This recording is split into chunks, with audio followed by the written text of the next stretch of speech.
really inspiring female aviator, engineer, and yeah, all-round dude, actually. Again, I'm not going to preempt what Jane is going to tell us, but she is going to explain to us something about why we should all care about Amy Johnson. Thank you very much. I'm actually going to talk about one very specific thing, because otherwise I will be here for absolutely hours. And as part of the many things I'm doing within the Amy Johnson project, there is this one particular quest.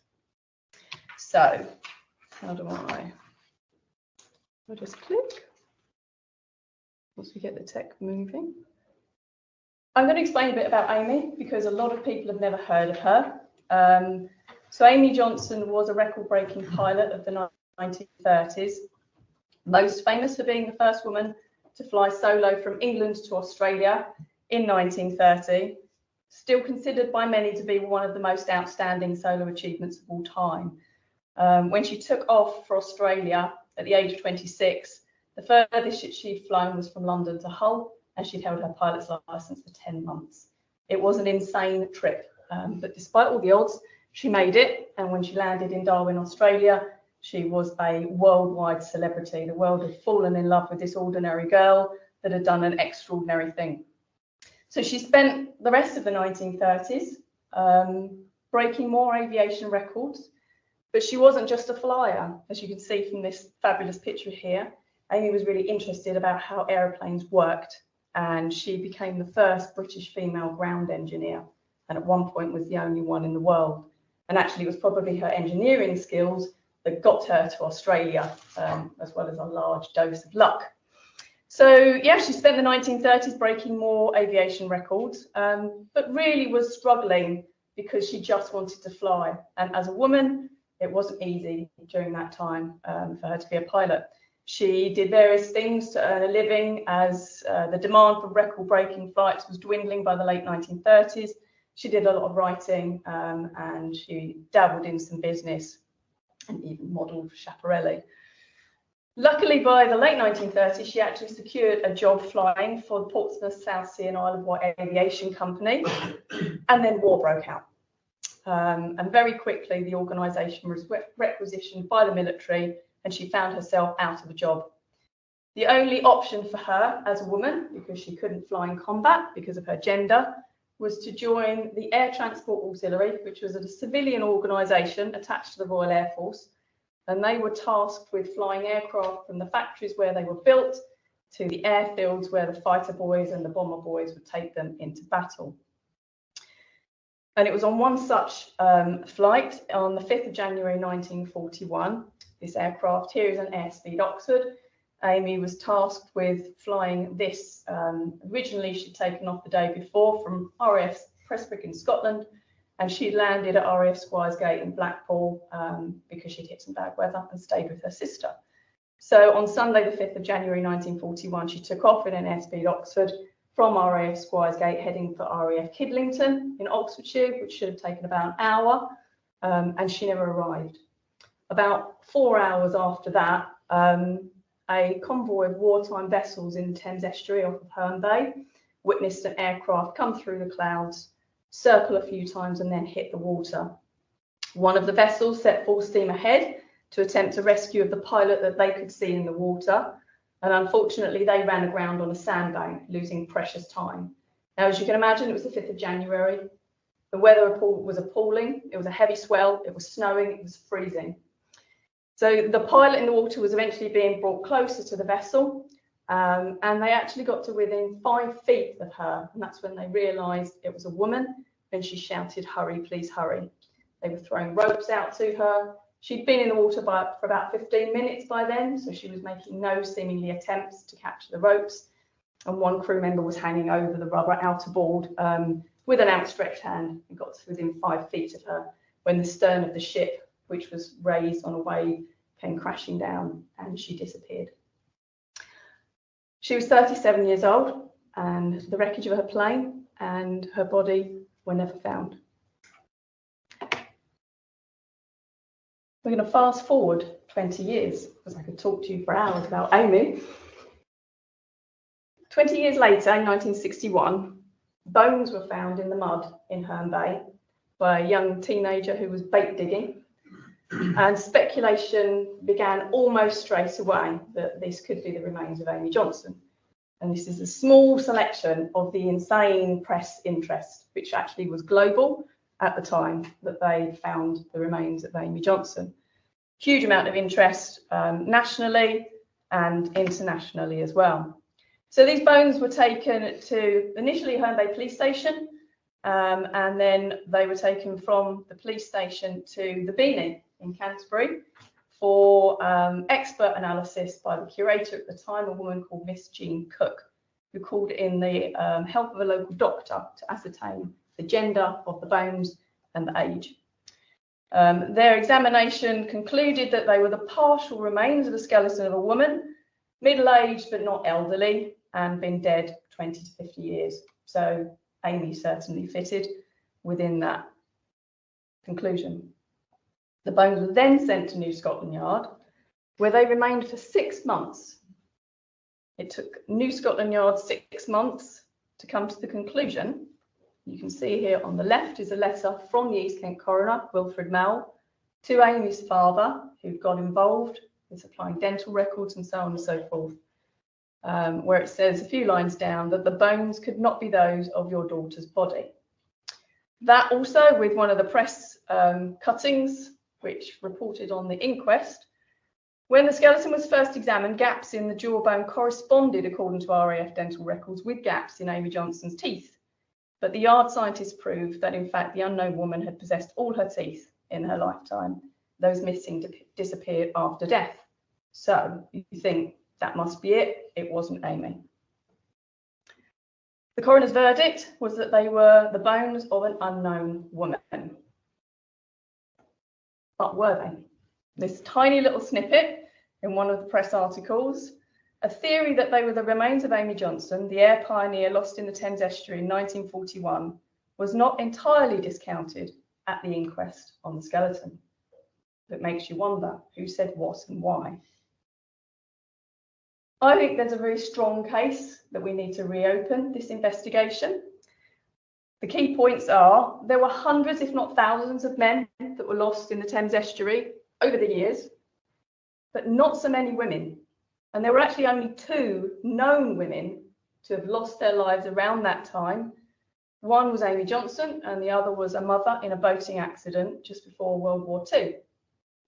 The Coast Guard at the time said that due to the location of where Amy crashed, her body would have been washed ashore in Herne Bay by the tide. Amy Johnson had lost her front teeth to a cricket ball when she was playing cricket with the boys during her teenage years. And the jawbone of the bones that were found had missing teeth. Importantly as well, it is now widely accepted, although it was covered up at the time, that Amy was probably hit by the propeller of the vessel that went to her aid. Therefore, as gruesome as it is to imagine, her body may not have been intact post-death. And this skeleton was the partial remains of the skeleton of a woman. For example, there was only part of the pelvis. But most importantly, we now have DNA. So if we found the bones, we could say once and for all, Amy's family, who I know well, have agreed to give a sample so the science can be done. So if these are not the bones of Amy Johnson, they could be those of the missing mother that was lost in the boating accident, allowing another family much needed closure. If they are the bones of Amy Johnson, a pioneering aviator and global heroine, lost without trace during a world war, it's a case of international historic and scientific significance. But most importantly, this is a human story. And we would be able to lay Amy to rest over 80 years after her tragic death and allow her family and the world to say goodbye. I've been looking for the bones for 10 years. I thought it would be easy, and I'm going to give you a whistle-stop tour of the attempts that I have made.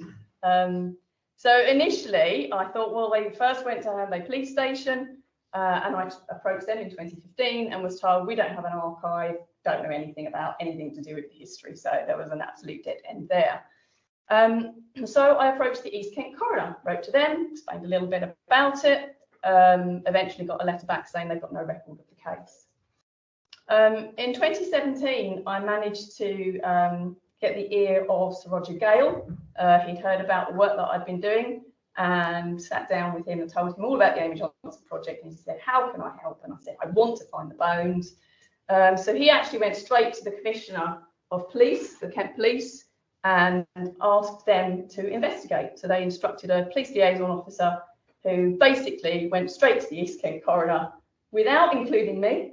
So they had none of the information that I'm sharing with you today.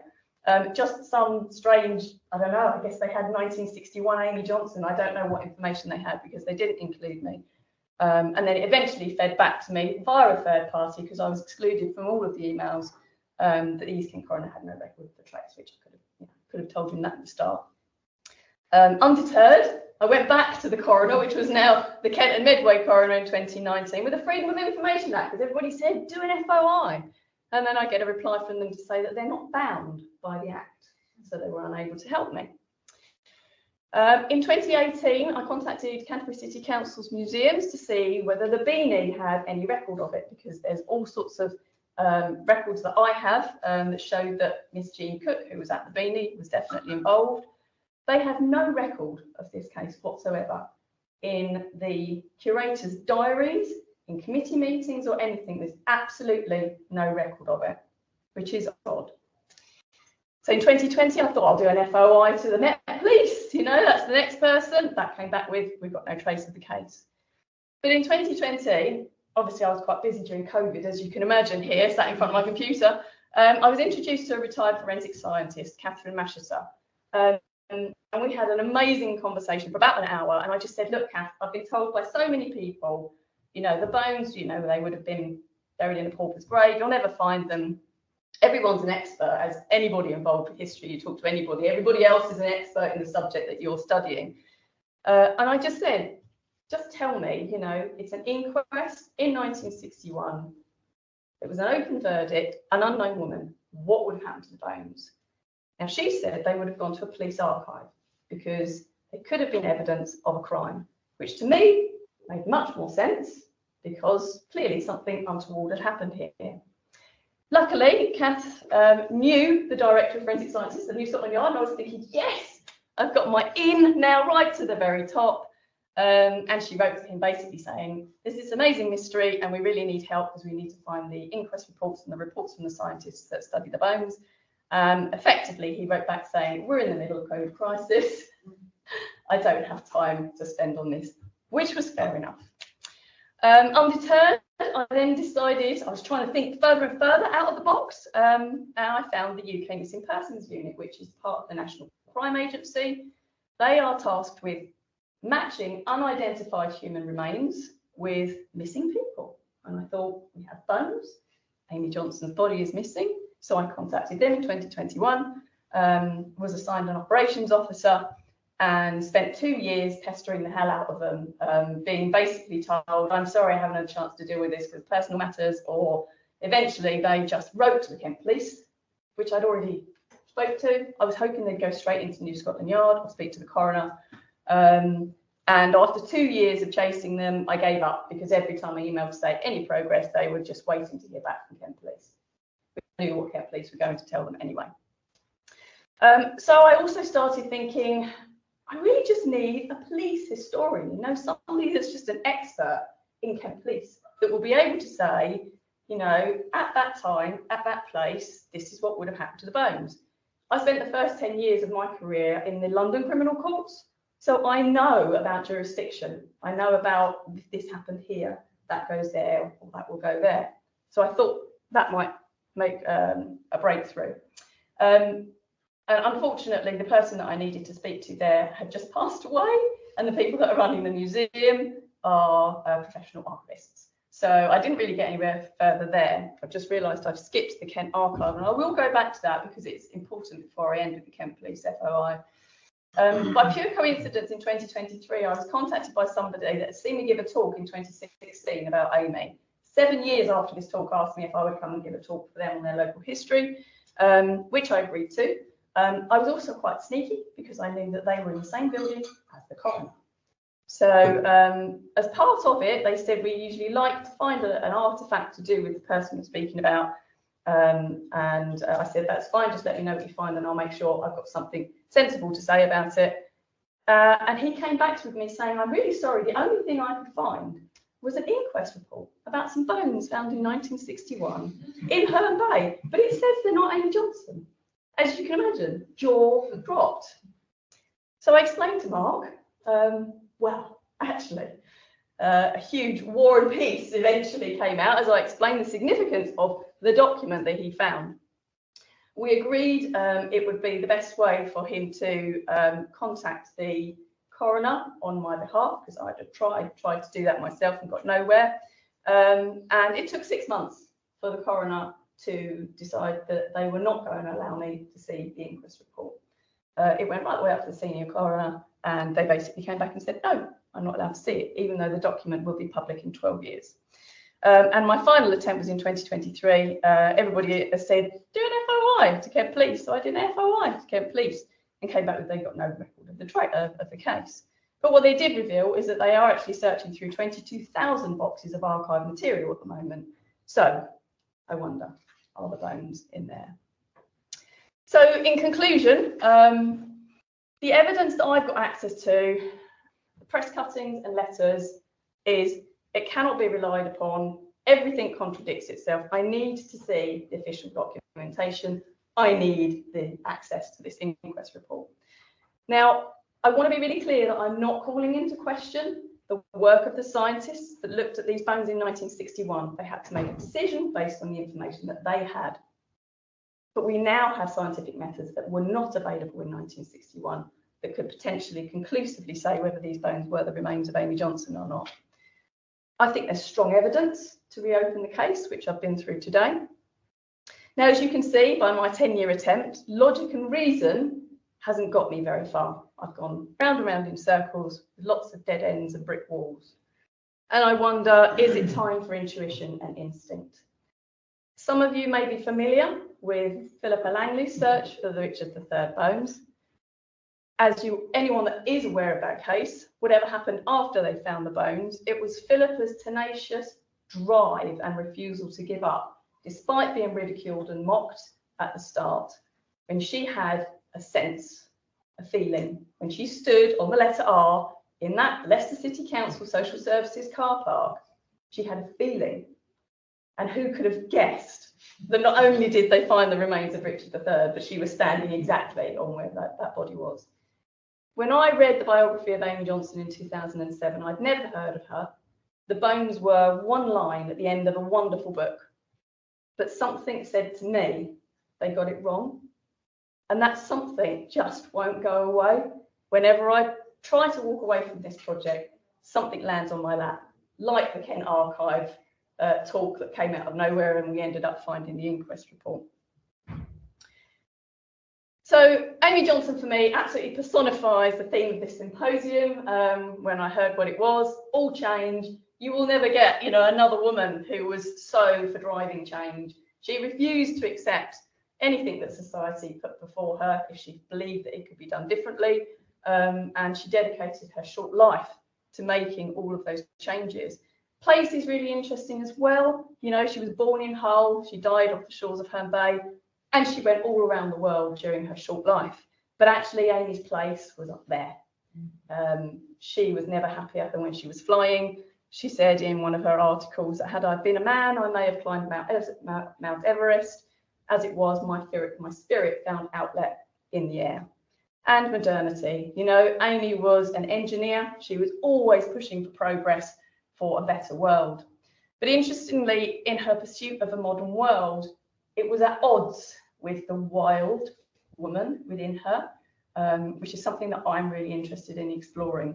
What made Amy the way she was? And that wild side of her had no place in 1920s or 30s England. She couldn't be wild. Whenever she was told off, ridiculed, arrested, whatever.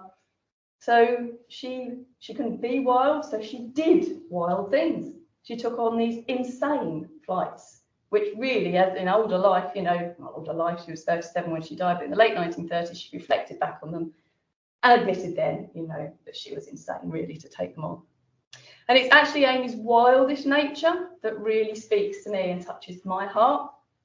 She said in a Women's Engineering Society speech in 1936, "Believe nothing to be impossible." And I think it's a quote that perfectly sums up Amy's life. It was short but impactful. She would not let anything stand in her way. She believed she could do it. And it's certainly a quote that has driven me forward in my quest to find the bones. And I'm going to finish with a quote from Women Who Run with the Wolves by Clarissa Pinkola Estes, which might make you think a little bit more about this mad journey that I've been on. It is an interesting idea, is it not, that a woman's life force can continue to grow even though she is seemingly without life. It's a promise that under even the most anemic conditions, the wildest life force will keep our ideas alive and developing, albeit only for a while underground. Life will pry and scrabble its way above ground in time. This living force will not let the matter rest until the buried woman's whereabouts and circumstances are revealed. And that concludes my talk today.